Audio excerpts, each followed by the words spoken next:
This is how you're going to stick a navigation bar to the bottom when scrolling in Figma.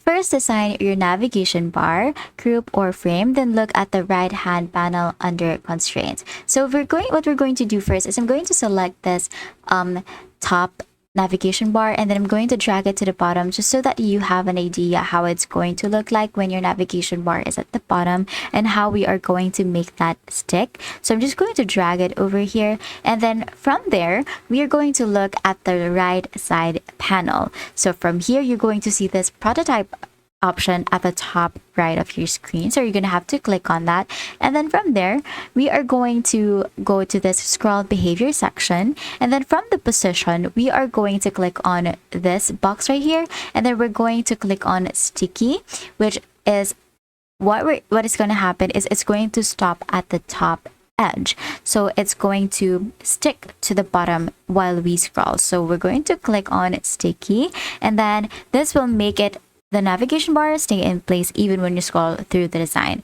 Now, when you preview your prototype, the navigation bar will remain fixed at the bottom, giving a realistic mobile app experience. And that's it. If you found this video helpful, please don't forget to like the video, share, and subscribe to the channel for more.